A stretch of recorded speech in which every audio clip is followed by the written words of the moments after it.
Hello, everybody, and welcome to another episode of The Jedi In Exile. I am the Norfolk Lion, joined as ever with my wonderful co-host. It's Tats. Matthew, how are you? Yeah, good. Thank you, mate. Excited for Good. today's episode. Yeah, absolutely. We thought we'd do something a little bit different for tonight's episode. So we're going to be doing a set of videos where we react to the Star Wars trailers to the films. So we've spoken about the films at great length on previous episodes that we've done, and the order to watch them in, our ranking. We've done all of that. But we thought it'd be interesting to go back to kind of the beginning before the films have even come out. And to see, it's only a couple of minutes long, but we're going to look through the Phantom Menace trailer tonight because the Phantom Menace does get a lot of hate, and we're going to see just the trailer, whether it set it up, how it set the film up. Especially with having the originals, obviously had already come out, 15, 20 years before, and now introduced to a new, time slot of the Star Wars world, going right back to the beginning. So we're going to see whether it hyped up fans, what we thought of it. So, Matthew, can you please guide us through and click play?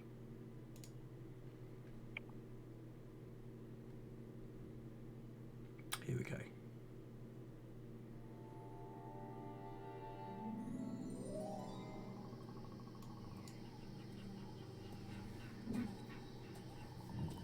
It's always missed. Always. This And I piece of like, music. This piece I of was literally music. just about to say it's the music that does it. They're really clever that they've got the old music with Luke looking out over the two suns. Binary Sunset in it. Mm. And the Force theme.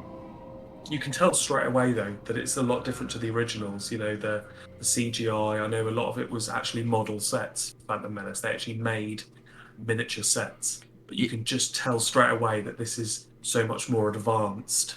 Even though it's set beforehand, it's so much more advanced than the originals, yeah, just because of the technology. massively. And I feel like that piece of music will have massively kind of like tugged on the heartstrings of Yeah, fans of the absolutely. original saga, Taking people back. Yeah, bringing yeah, that yeah. back in, but also with the whole like every saga has a beginning, like promising a lot for telling the story Well, here. remember, at this point, you don't really know Anakin Skywalker, do you? Like, No, you just no. you have no idea, like the story of why he falls. How he gets potentially a wife.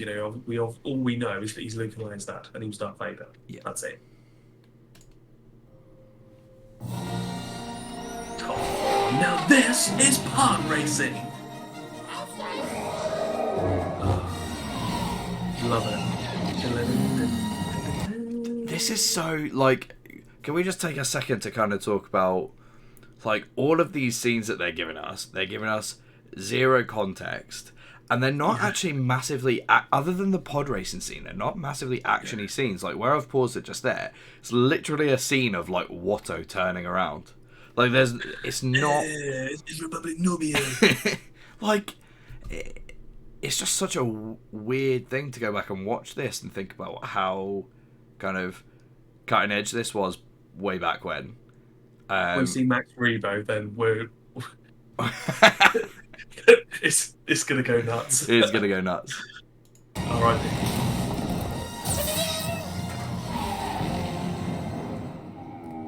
You refer to the prophecy of the one who will bring balance to the Force. You believe it's this boy? So that introduces Anakin. Yeah, and do you know what's interesting that they've used that clip of Mace Windu, who actually didn't feature that much in the movie, like, You know, and they've used that as part of the trailer. It's like just yeah. quite interesting. Before they happen, He can help you. the Force is unusually strong with him. He was meant to help you. Anakin! This little piece of Introduces his mum. Why Yeah. see you again? What does your heart tell you? Are you sure about this? Trusting our fate to a boy we hardly know? Anakin Skywalker. Introduces that emotion that Prince Anakin of has. Kenobi. yeah. Sorry, go on. You're about to say something. Yeah, no, I was just gonna say it introduces that kind of emotion of Anakin. They've got him crying there. They clearly, you can tell that's a mother figure. Shmi.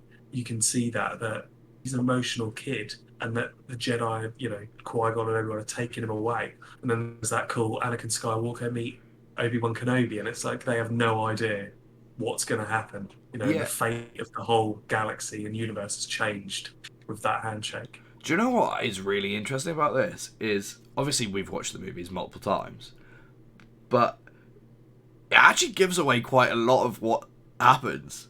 Like it's not just like a modern day trailer where they show all of this stuff and they kind of deliberately like leave stuff out so that you're going, oh, what's going to happen here, or what could this be? Like it's like we need to tell the story in 2 minutes. Yeah. I feel like they showed nearly all of the action in it as well. The boy is and that Yoda just looks awful. They all sense it. Why can't you? Fear is the path to the dark side. Oh, see, and it's again planting that the kid has anger.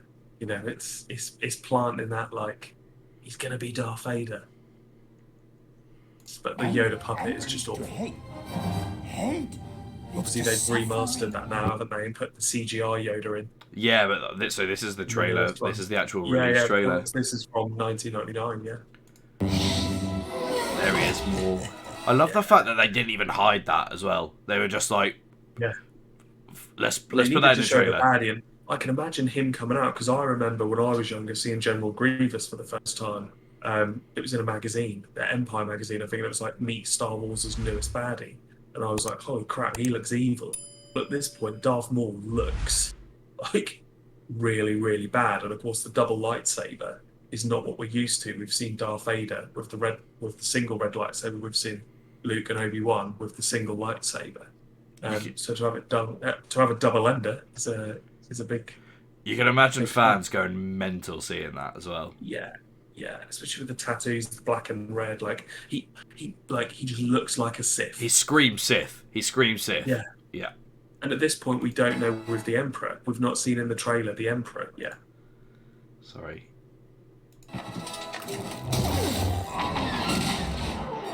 Still not seen the Emperor, so we don't know the significance of Darth Maul, who he is. Yeah, 3PO.